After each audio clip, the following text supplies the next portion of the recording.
네, 소개 말씀 감사드립니다. 제가 첫 번째 건강 강좌를 발표를 맡게 된 소화기내과의 오신주입니다. 네, 제가 오늘 말씀드릴 내용은 이제 대장암의 조기 검진에 대한 내용으로 어떤 환자분이 언제 그리고 어떤 방법으로 진행을 해야 될지 이제 간단하게 설명을 드리도록 하겠습니다. 먼저 대장암의 같은 경우는 2015년도 우리나라 이제 암 발생률 기준으로 보았을 때 남자에서는 전체 2위 그리고 여자에서는 전체 3위를 차지할 정도로 주요 암종 중에 하나로 잘 알려져 있습니다. 이런 대장암은 이제 발생률 상에서도 2014년도 통계 기준으로 봤을 때 2000년도 이후부터 꾸준히 연간 상승률이 5.2%로 지속적으로 증가하고 있는 암종 중에 하나로 이제 많은 관심이 대두되고 있습니다. 특히나 이런 대장암 같은 경우는 고령 인구뿐만이 아니라 50세 미만의 아주 젊은 층의 환자들에 있어서도 이제 여러 문헌들을 통해서 지속적으로 그 발생률이 증가하고 있다는 게 잘 밝혀져 있는데요. 뭐 미국이나 이제 유럽과 같은 서구뿐만이 아니라 아시아 같이 이제 우리나라 같은 경우도 식습관이나 생활 습관이 자꾸 서구화처럼 변형이 되고 있기 때문에 이런 요인들이 많이 작용을 해서 우리나라에서도 이제 50세 미만의 젊은 환자들에게서도 많이 이제 대장암이 발생을 하고 있어서 이런 우려들이 이제 좀 많이 높아지고 있는 상황입니다. 사망률 또한 대장암 같은 경우에는 연간 사망률이 10만 명당 16.5 정도로 이제 폐암 그리고 간암 다음으로 세 번째로 높은 사망률을 보이고 있는 대장 암종 중에 하나고요. 이런 대장암 같은 경우 이제 향후 10년을 예측을 해봤을 때 이런 사망률이 지속적으로 높아져서 폐암 다음으로 두 번째로 높아질 수도 있겠구나라고 지금 예측하고 있는 바입니다. 대장암 같은 경우는 한 80% 정도에서는 이제 뒤에서 다시 설명을 좀 드리겠지만 진행성 샘종과 같은 이런 선종에서 많이 진행을 한다고 잘 밝혀져 있고요. 이 대장암 같은 경우는 이런 병기에 따라서 침습 정도에 따라서 기수가 많이 달라지게 되는데 이런 대장암의 병기는 점막층에 국한된 제자리 암종부터 시작을 해서 점막 하층 정도까지 얕은 부분에 이제 침범을 한 1기 초기 대장암 그리고 침범 깊이가 깊어져서 근육층을 뚫고 들어가는 경우는 3기 그리고 인접한 림프절을 침범을 하거나 원격에 이제 전이가 있을 경우에는 그 기수가 더 높아져서 이제 4기까지도 이제 진행이 됩니다. 이러한 대장암의 병기가 중요한 이유 중에 하나는 앞서 이제 보시는 자료에서도 보시다시피 제자리 암종이나 이제 얕은 점막 하층 정도에 국한된 초기 대장암 같은 경우에는 생존율이 90% 이상을 넘어설 정도로 굉장히 좋은 생존율을 보이고 있고 치료 또한 내시경적 치료로 이렇게 충분히 시술을 가능한 치료가 되겠는데 이제 기수가 높아지거나 더 진행이 될수록 급격히 생존율이 떨어짐을 볼 수가 있습니다. 또한 치료 방침 동안 바뀌게 돼서 이제 내시경적 치료로는 불가해지고 수술적 치료나 또는 뒤에서 이제 여러 연자 선생님께서 설명을 해주시겠지만 항암 치료나 방사선 치료들 같은 걸 통해서 치료를 해야 된다는 점에서 이런 병기들이 치료 방침과 생존율에서 많이 달라지게 됩니다. 따라서 대장암 같은 경우에는 조기에 진단을 하는 것이 치료적인 면에서나 생존율에서도 아주 유의미한 결과를 나타낸다는 점에서 조기 진단이 굉장히 중요하겠습니다.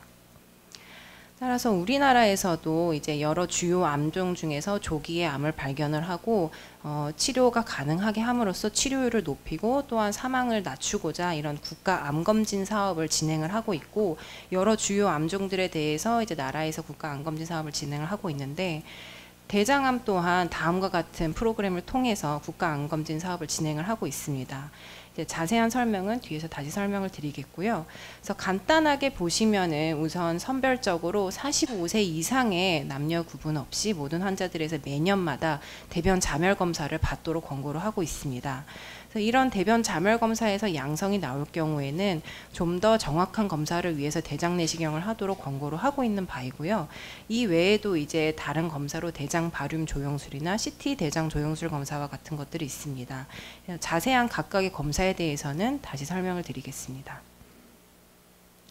먼저 대변 자멸 반응 검사라고 하는 것은 이제 자멸, 소위 말해서 유관적으로는 확인되지 않은 혈액이 대변 성분에 섞여 있어서 시약을 통해서 그 성분을 이렇게 검출하는 검사입니다.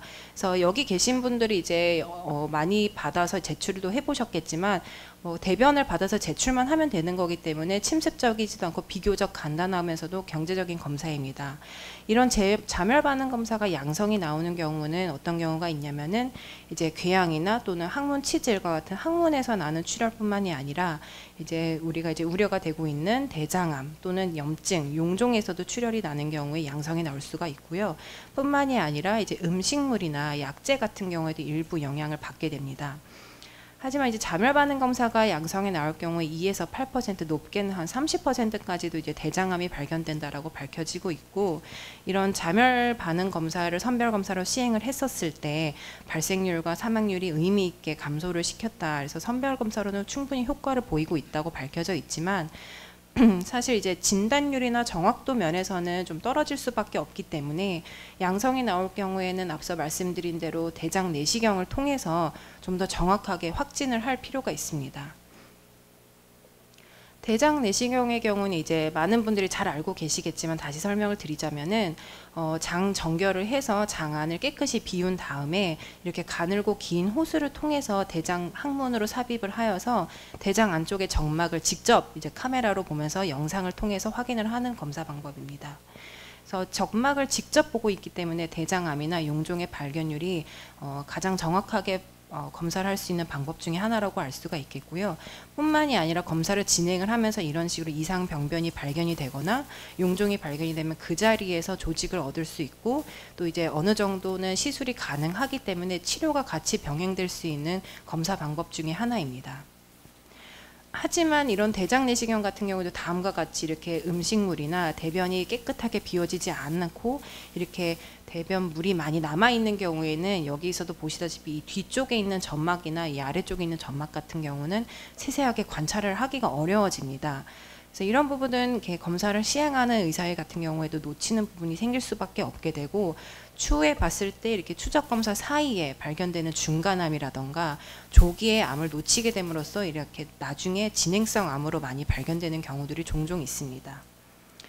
따라서 이런 대장 장정결 정도가 대장 내시경에는 검사의 수행뿐만이 아니라 이제 시간에도 영향을 미치게 되고, 결정적으로는 이제 용종 그리고 대장암의 전암 단계로 저희가 잘 알려져 있는 샘종을 놓칠 수 있는 확률이 대장 정결도에 따라서 의미 있게 차이가 나기 때문에 그만큼 대장을 얼마나 잘 정결하는 게 대장 내시경을 받는 이런 결과에 영향을 많이 미친다고 볼 수가 있겠습니다. 따라서 장정결이 불량해서 부적절한 대장 내시경을 받을 경우에는 이런 샘종의 발견율이 떨어지게 되고 맹장 삽입률, 즉 검사를 이렇게 완료를 하는 비율이 상대적으로 낮아질 수밖에 없기 때문에 중간암의 발생이 높아질 수밖에 없고, 또한 재검사를 해야 된다는 그런 불편함이 생기게 되어서 경제적으로나 시간적인 면에서도 좀 다소 효율이 많이 떨어진다고 생각을 할 수가 있습니다. 그렇다면 이제 좀 더 정확하고 좋은 대장 내시경 검사를 받기 위해서는 이제 수검자들이 어떻게 해야 되는지 이런 준비를 좀 간략하게 소개를 해보겠습니다. 먼저 대장 정결 상태는 이렇게 노란색으로 소변 양상과 같이 대변이 잘 받아져야지 이제 검사를 받기에 적절한 정결 상태가 됐구나라고 생각을 하시면 되겠고요. 장 정결제는 이제 병원마다 그리고 이제 검사를 받는 환자의 상태나 연령 등을 고려해서 이렇게 다양한 장정결제가 있는데 이런 것들을 다 일일이 소개하기엔 지금 시간이 너무 짧아서 간략하게 보시면 이제 4리터 옛날에 이제 표준 장정결제로 잘 알려진 용액부터 최근에는 좀 용량을 많이 감소시킨 1리터 용액까지도 이제 많이 나오고 있고요.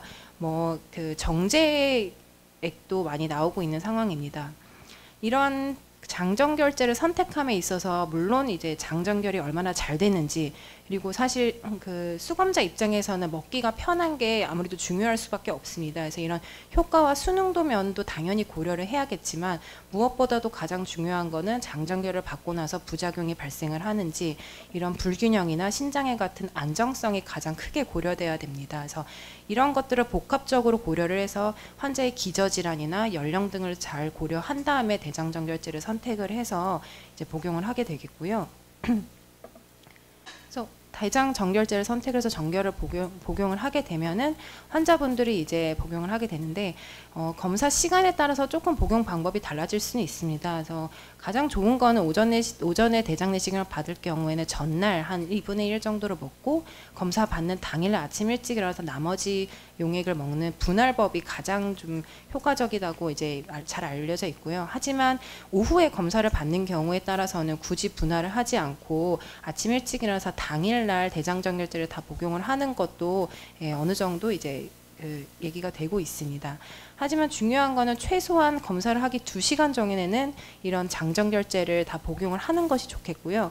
그리고 장정결제를 다 복용을 하고 난 후에도 4시간이 넘지 않는 시간에 대장 내시경을 받는 게 가장 대장 내시경을 효과적으로 좀 받는다고 생각을 하시면 되겠습니다.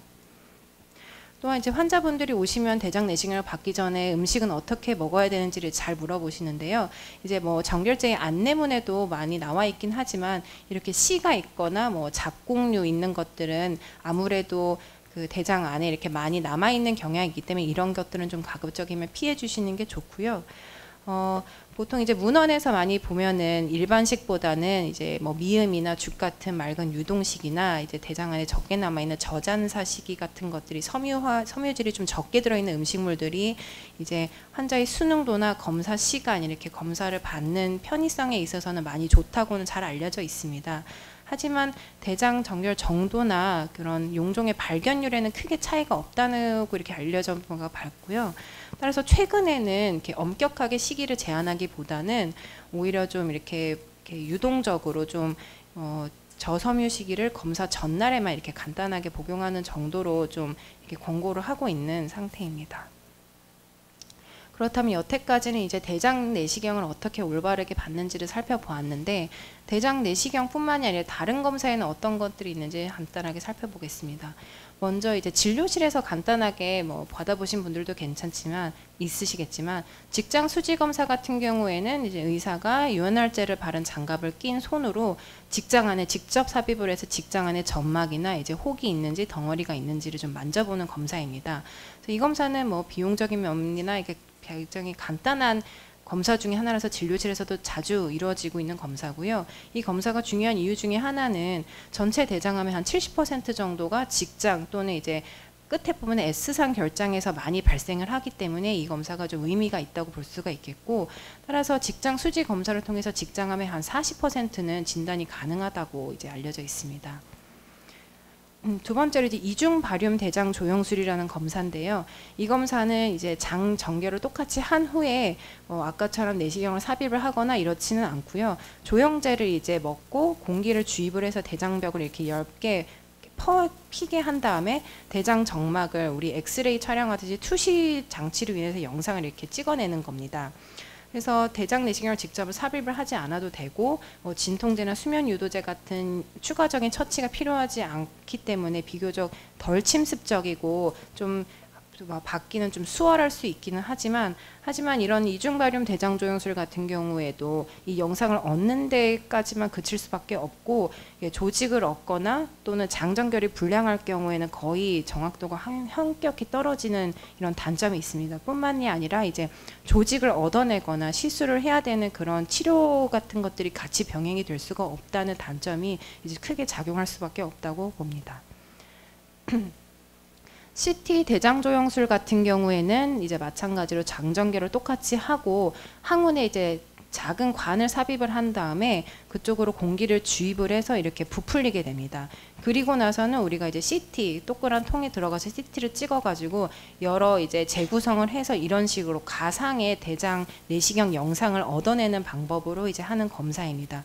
사실 이제 CT 대장조영술 같은 경우 이렇게 많이 이루어지고 있지는 않는데 대장 내시경이 불가한 경우 이제 대장 내시경을 얻기에 너무 전신 상태가 떨어진다거나 아니면 대장 내시경 삽입을 실패한 환자들한테 경우는 2차적으로 고려를 해볼 수 있는 검사 중에 하나입니다.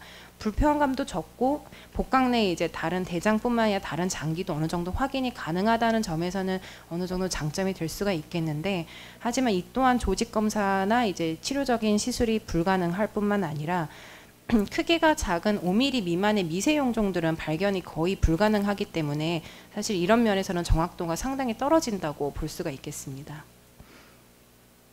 따라서 앞선 검사들을 좀 정리를 해보면은 이렇게 특이 증상, 뭐 혈변이나 배변 습관의 변화나 뭐 복 만져지는 덩어리가 없거나 이런 증상이 위험류 사인이 없는 환자들, 그리고 다음과 같이 가족력이나 뭐 염증성 장질환과 기저질환이 없고 유전성 암 같은 거는 없는 일반적인 45세 이상의 환자분들 같은 경우에는 선별적으로 대변을 받아내는 대변 자멸 검사를 매년마다 시행을 하게 되어 있고, 이런 검사에서 양성이 나올 경우에 정확하고 확진적인 검사로 대장 내시경 검사를 시행을 합니다. 하지만 이런 대장 내시경 검사가 불가하거나 받기 어려운 경우에는 선별적으로 2차적으로 바륨 조영술이나 CT 대장 조영술 검사를 고려를 해볼 수는 있겠으나, 하지만 대장 내시경에 비해서는 그 진단율과 정확도가 좀 떨어질 수밖에 없는 단점이 있습니다. 그렇다면 이런 특히 위험 사인이 있거나 고위험군이 있는 환자들 같은 경우에는 이런 선별 검사를 하기보다는 바로 전문의와 상의를 하셔가지고 좀 더 정확한 검사를 바로 진행을 하는 것들을 권고를 하고 있습니다. 그러면 앞서 말씀드렸던 이런 고위험군의 환자 같은 경우는 어떤 식으로 계속적으로 검진을 시행을 해야 될지 알아보시면은, 보통 가족력이 있으신 분들은 조금 연령이 이제 40세부터 시작을 해서 5년 단위로 이제 대장 내시경을 받도록 권고를 하고 있는 바이고요. 기존에 이제 용종을 대장 내시경을 통해서 떼셨던 분들 같은 경우에는 그 크기나 개수 또는 병리학적인 소견에 따라서 위험도가 분류가 돼서 이는 이제 전문의와 상의하에 짧게는 1년, 그리고 길게는 3년, 5년 정도 간격으로 대장 내시경을 추적적으로 관찰을 하도록 권고를 하고 있습니다. 그리고 염증성 장질환이나 유전성 암이 있는 환자분들 같은 경우에는 아무래도 대장암의 발생률이 상대적으로 높을 수밖에 없기 때문에 이런 경우에는 조금 더 일찍 검진을 시작을 하도록 권고를 하고 있는 바이고, 그 주기 또한 1년에서 2년 정도로 좀 짧게 시행을 하는 것을 권고를 하고 있는 바입니다. 네, 여기까지 대장암의 검진에 대해서 제가 간략하게 설명을 해드렸고 경청해 주셔서 감사합니다.